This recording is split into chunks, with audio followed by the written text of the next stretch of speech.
नमस्कार किसान साथियों, मैं हूं आपका दोस्त और आप देख रहे हैं हमारा यूट्यूब चैनल अपडेट फार्मिंग। आज हम बात करेंगे एक बहुत ही ज़रूरी खाद के बारे में, जिसे अक्सर किसान भाई नज़रअंदाज कर देते हैं।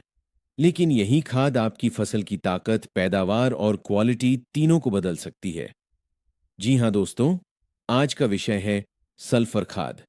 इस वीडियो में हम बात करेंगे सल्फर क्या है, यह पौधों में कैसे काम करता है, इसकी कमी से क्या नुकसान होता है और कौन-कौन सी सल्फर खाद बाजार में मिलती है, कितनी मात्रा सही है, कब और कैसे डालनी चाहिए। इसलिए वीडियो को अंत तक जरूर देखिए। सबसे पहले समझते हैं कि सल्फर आखिर है क्या।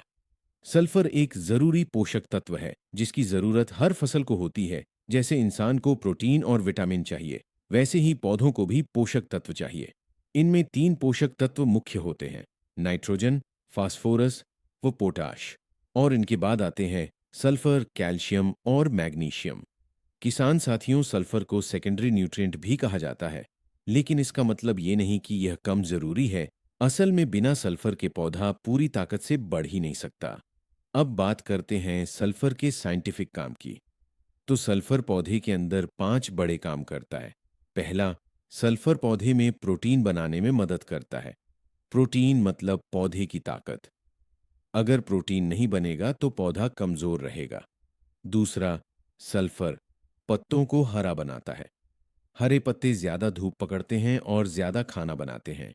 इस प्रक्रिया को ही फोटोसिंथेसिस कहते हैं। तीसरा, तेल वाली फसलों में सल्फर बहुत जरूरी है। जैसे सरसों, सोयाबीन और मूंगफली में अगर सल्फर सही होगा तो तेल की मात्रा भी ज्यादा होगी। चौथा, प्याज, लहसुन और मिर्च का स्वाद सल्फर से ही अच्छा बनता है। पांचवा, सल्फर नाइट्रोजन को सही तरीके से काम करने में मदद करता है। अगर सल्फर नहीं होगा तो यूरिया भी पूरा फायदा नहीं देगा। इसलिए कहते हैं कि नाइट्रोजन और सल्फर साथ हों तभी फसल बेस्ट होती है। अब जानते हैं सल्फर की कमी के लक्षण। अगर खेत में सल्फर कम हो जाए तो सबसे पहले नई पत्तियां पीली होने लगती हैं और पूरा पौधा हल्का हरा दिखता है, जिससे पौधे की बढ़वार रुक जाती है और फूल कम आते हैं। दाना छोटा रह जाता है और पैदावार घट जाती है।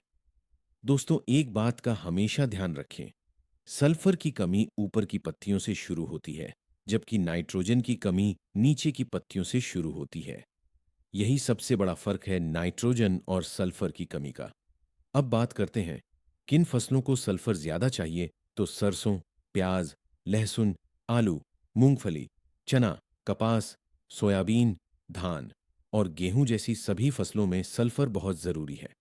खासकर तेल वाली फसलें सल्फर के बिना अच्छा उत्पादन नहीं देती हैं दोस्तों। अब आते हैं सल्फर खाद के प्रकार पर। बाजार में 5 तरह की सल्फर खाद मिलती है, जिसमें सबसे पहली है बेंटोनाइट सल्फर। इसमें लगभग 90% सल्फर होता है। ये धीरे धीरे घुलता है और लंबे समय तक असर करता है। यह खेत की सेहत के लिए बहुत अच्छा होता है। दूसरी है जिप्सम। यह सस्ती होती है और इसमें कैल्शियम भी होता है और यह मिट्टी सुधारने में मदद करती है। तीसरी एसएसपी यानी सिंगल सुपर फास्फेट। इसमें फास्फोरस और सल्फर दोनों होते हैं। जब खेत में फास्फोरस की कमी होती है तब यह बहुत फायदेमंद होता है। और चौथी सल्फर है अमोनियम सल्फेट।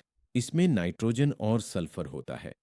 ये जल्दी असर करता है और सब्जियों के लिए बहुत अच्छा है।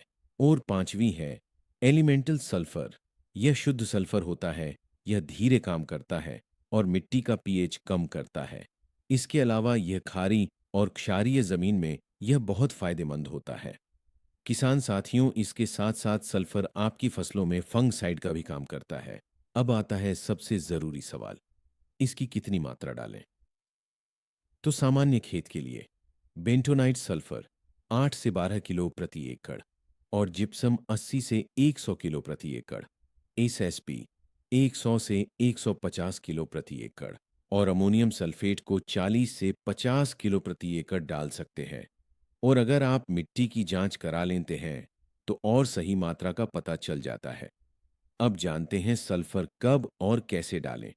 तो सबसे अच्छा समय है बुवाई से पहले। आखिरी जुताई के समय खाद को मिट्टी में मिला दें। और ध्यान रखें, सल्फर को ऊपर छोड़कर न डालें, इसे मिट्टी में मिलाना जरूरी है। खाद डालने के बाद हल्की सिंचाई जरूर करें। अगर पत्तों पर देना हो तो मैग्नीशियम सल्फेट का 1% घोल बनाकर छिड़काव करें। अब जानते हैं सल्फर मिट्टी के लिए कैसे फायदेमंद है।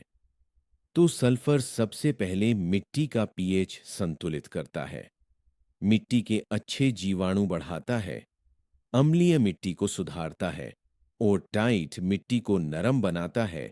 इसलिए सल्फर को मिट्टी का डॉक्टर भी कहा जाता है।